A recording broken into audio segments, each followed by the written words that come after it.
নমস্কার আপনাদের প্রত্যেককে। আজকে একটা নতুন ধরন আজ থেকে একটা নতুন ধরনের সিরিজ আমি শুরু করতে চাইছি, পডকাস্ট সিরিজ আমার স্টুডেন্টদের নিয়ে।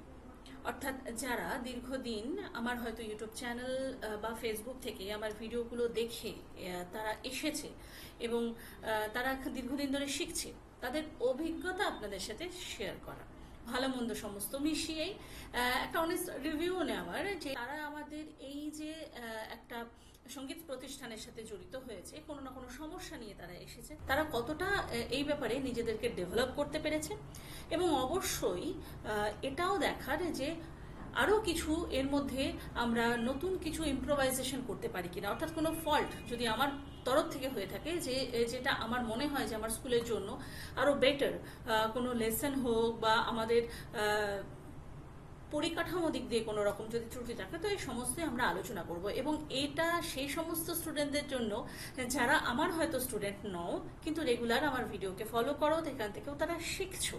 তাই আশা করি তোমাদের ভালো লাগবে। এই সমস্ত অভিজ্ঞতা যখন তোমরা শুনতে পাবে এবং শেয়ার করবে তোমাদের সাথে, আশা করি তোমাদের ভালো লাগবে। তাহলে চলো, আজকে যে প্রথম আমার ছাত্রী রয়েছে তাকে ডেকে নিই। ওকে, তো চলে এসেছে আমাদের মাঝে আমার ছাত্রী। তো তোমার পরিচয় তুমিই আগে দাও। আচ্ছা, নমস্কার। আমি সাগরিকা রক্ষিত। শ্রীমতী বাবলি ম্যামের কাছে আমি 2024 সালের ফেব্রুয়ারি মাস থেকে জয়েন করছি, ওনার কাছে শিখছি।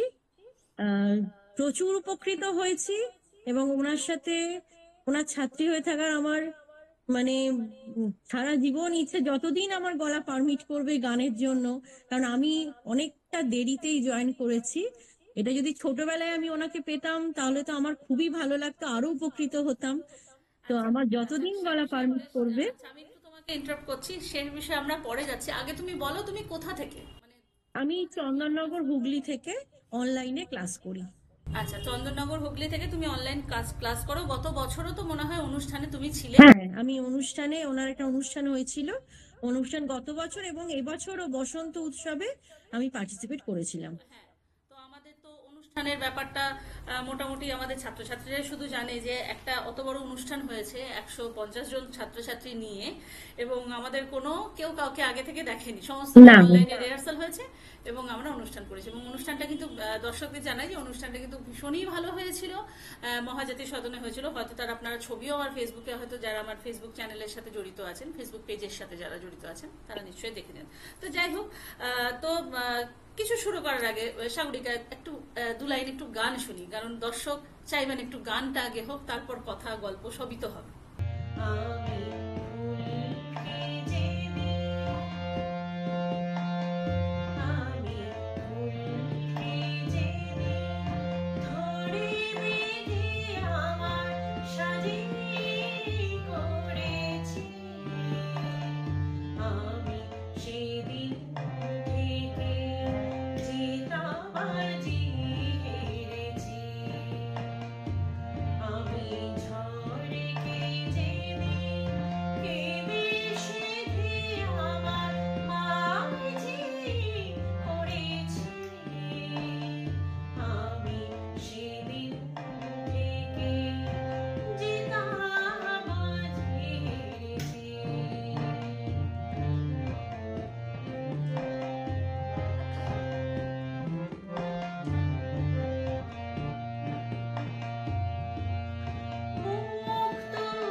তো আমরা আবার আসি। আচ্ছা, আমাকে সাগরিকা বলো, তোমার এই সঙ্গীত শিক্ষার জার্নিটা শুরু হয়েছিল কি করে? ছোট থেকে গান শেখো? ছোট থেকে আমি 9 বছর বয়স থেকে গান শিখতাম। মোটামুটি ওই মাধ্যমিক উচ্চ মাধ্যমিক এই সময়টা একটু ব্রেক হতো, তারপর আমি মোটামুটি কলেজ অবধি গান শিখেছি। কিন্তু তারপর যেহেতু এই সংসার জীবন, সংসারে তো মানে কনজারভেটিভ ফ্যামিলি, সেই যে বিভিন্ন কারণে সংসারে আমার সেরকম কেউ ছিল না সাপোর্ট করার, এই জন্য গানটা মাঝে মধ্যে ব্রেক হয়েছে। এবার এখন একদম মোটামুটি ঝাড়া হাত পা। আমি এখন বাবলি বিশ্বাস মিউজিক একাডেমিতে জয়েন করেছি এবং আমার পুরো ফলও মিলেছে তার। ভীষণ উপকৃত হয়েছে। তুমি যখন মেনলি তুমি ইউটিউব ফেসবুক দেখেই, আমার ভিডিও দেখেই তুমি প্রথম আমি ইউটিউব দেখে এসেছি আপনার ইউটিউব কাছে। দেখে এসেছিলে? ওকে। তাহলে মানে বেসিক্যালি আমার যেগুলো হয় সেগুলো হচ্ছে ভয়েস ট্রেনিং এর উপরই লেসন গুলো থাকে, যেমন খাদের রেয়াজ বা মন্দ সপ্তকের কি গলার কাজ। তো তোমার কোন সমস্যাটা ছিল যেটা মনে হতো যে না, এই জিনিসটা আমার গাইতে গেলে আমার ফিল করছে যে এই জিনিসটা আমার ঠিকঠাক হচ্ছে না? কোন সমস্যাটা ছিল? প্রথমত আমি অনেক বছর বাদে যেহেতু আমি আবার রেওয়াজে ঢুকলাম, আমি চাইছিলাম একটা প্রপার ট্রেনিং এর সাহায্যে ঢুকতে। দুম করে এই যে আপনি যে রেওয়াজ রুটিনটা দিয়েছেন, বা ইউটিউবে আমি প্রথম আপনি যে লেসন গুলো আমাদের দিয়েছেন ভৈরব রাগের ওপরে, মন্দ্র সপ্তক রেওয়াজ, ইমন রাগের ওপরে সন্ধেবেলার একটা রেওয়াজ দিয়েছেন, এই সমস্ত রেওয়াজগুলো প্রপারলি করে আমার কিন্তু গলা সন্ধেবেলার দিকে এটা কখন কোন সময় করতে হবে রেওয়াজগুলো এগুলোও বলে দিতেন। প্র্যাকটিস ট্র্যাক যেগুলো দিতেন সেইগুলো বাড়িতে প্র্যাকটিস করে করে আমার মনে হলো আপনার কাছে আমার জয়েন করাটা খুব দরকার। ওকে। তো তারপরে তুমি জয়েন করার পর যেটা বললে তুমি যে রেয়াজ রুটিন পেয়েছো, সেই রেয়াজ রুটিন ফলো করো এখন? হ্যাঁ হ্যাঁ, আমি এখনো ফলো করি, প্রতিদিনই সকালবেলা ফলো করি। তো সেই রেয়াজ রুটিনের মধ্যে যেটা ছিল তোমার গলায় ফ্লেক্সিবিলিটি, যেটা কাজের জায়গা, সেটা মনে হয় যেটা আগের থেকে এখন ইমপ্রুভ আগের হয়েছে? থেকে বেটার হয়েছে, পুরোপুরি ভাবে ভালো আসেনি কারণ আমাকে আরো শিখতে হবে। সঙ্গীত চর্চা তো আর একদিনের বিষয় নয়। হ্যাঁ, আমাকে আরো ফ্লেক্সিবিলিটি আরো ভালোভাবে শিখতে হবে, কিন্তু আগের থেকে আমার অনেক বেটার হয়েছে। আমি যখন প্রথম গানে এসেছিলাম তখনকার থেকে এখন অনেক বেটার হয়েছে। এটা লোকজনকে গান শোনাতে গেলেই তারাই বলে যে তোমার গলাটা হঠাৎ চেঞ্জ হয়ে গেল কি করে। আমি বলি তুমি বাবলি বিশ্বাস মিউজিক একাডেমি জয়েন করো, তোমার গলাও চেঞ্জ হয়ে যাবে, সোজা উত্তর।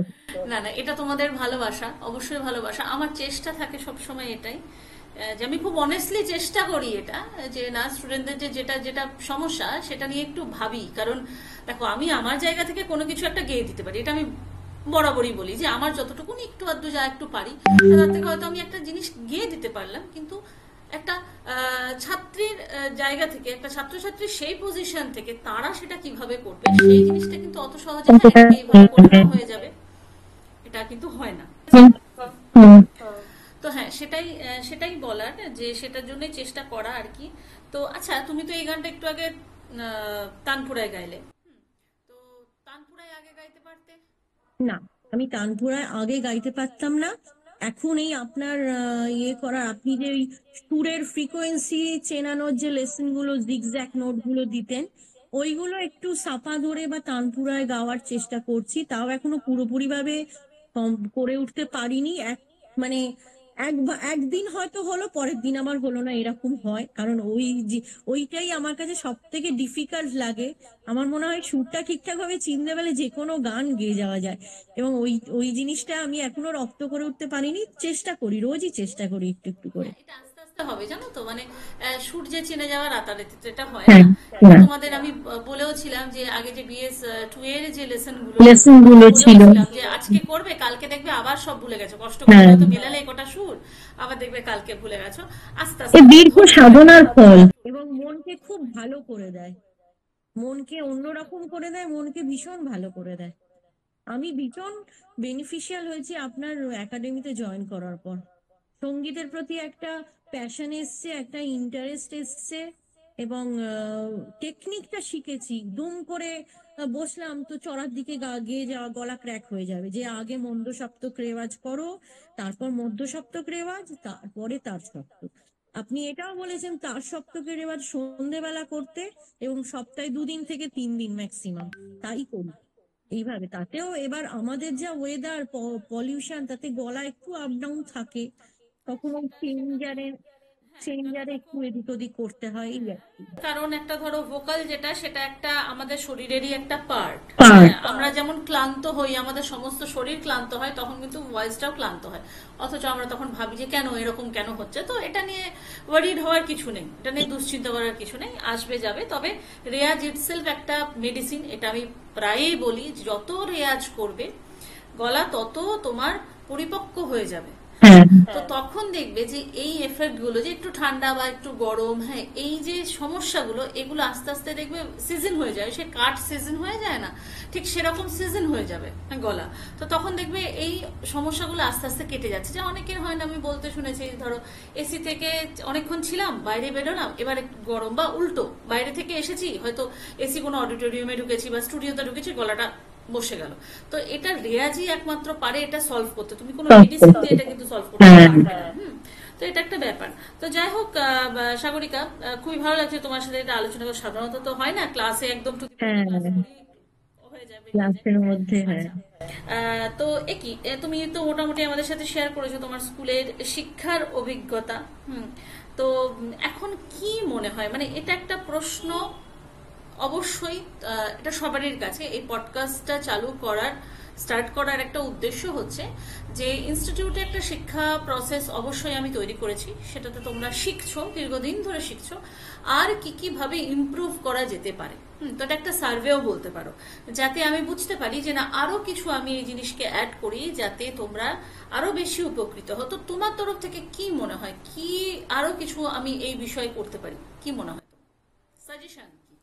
সাজেশন বলতে একটু যদি আপনি একটা দিন এইরকম যে আজ যেটা ব্রডকাস্ট, যেটা আমার কাছে হচ্ছে পডকাস্ট যেটা, সেটা আপনি যদি এরকম একটা অনলাইন ক্লাস রাখেন যেখানে যারা অনলাইনে করছে, যাদের পক্ষে আপনার কাছে ফেস টু ফেস এই সমস্যাগুলো, গান রিলেটেড সমস্যা, নট গলা রিলেটেড, বিভিন্ন জন বিভিন্ন রকম রেয়াজ করতে গিয়ে কোনো জায়গাটায় আটকাচ্ছে। যেটা বললে অবশ্যই আমি সেটা মাথায় রাখবো। আসলে এত ছাত্রছাত্রী সাথে সাথে রেগুলার একটা হোমওয়ার্ক পাঠাচ্ছে, তার মানে তাদের চেষ্টা আছে। চেষ্টা আছে।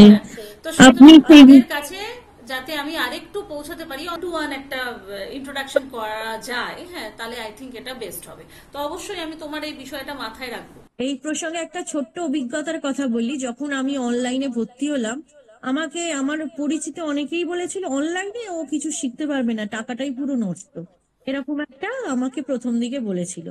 ঠিক আছে, টাকা নষ্ট। এখন তারা আমার গলা শুনে বলে তোমার গলাটা এরকম কি করে হলো? আমি বললাম ওই তো বলেছিলে টাকা নষ্ট, এই হচ্ছে আমার টাকা নষ্টের ফল।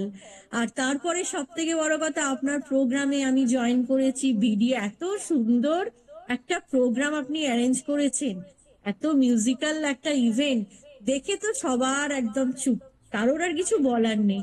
আমি বললাম এবার বুঝতে পারলে তো যে অনলাইনে শেখার কিরকম।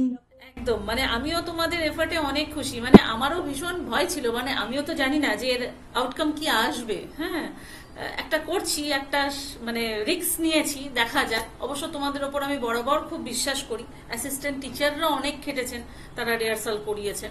হ্যাঁ, কিন্তু শেষ অবধি যা ফল হয়েছে ভীষণ ভালো। এবং খুব ভালো একটা নতুন প্রোগ্রাম বছর হয়েছে। নতুন করবো আবার।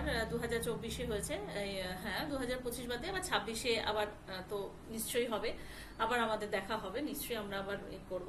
তো যাই হোক, খুব ভালো লাগলো সাগরিকা তোমার সাথে এই পডকাস্ট করে। অবশ্যই তুমি যেটা সাজেশন দিলে আমি সেটা অবশ্যই কিন্তু করার চেষ্টা করব। আচ্ছা, যাতে ম্যাম। আমার জানার ছিল আগামীতে তুমি তোমার সতীর্থদের আরো পডকাস্ট দেখতে পাবে, তাদেরও তুমি মতামত এবং তাদেরও যেটার কারণের জন্য করা, যে একটা রিভিউ নেওয়া, একটা ফিডব্যাক নেওয়া, যে আর কি কি ইমপ্রুভমেন্ট করা যেতে পারে। তো সেই বিষয়ে তোমরা অবশ্যই পাবে। খুব ভালো লাগলো সাগরিকা তোমার সাথে কথা বলে, আজকে থ্যাংক গল্প ইউ করে। ম্যাম। দেখা হবে আবার আমারও ক্লাসে খুব আমাদের ভালো সাথে। লাগলো, আপনার সাথে সেই ক্লাস ছাড়া আর তো কথা হয় না, আবার সেই যবে দেখা হবে তবে গিয়ে কথা, এই আর একদম কি। একদম।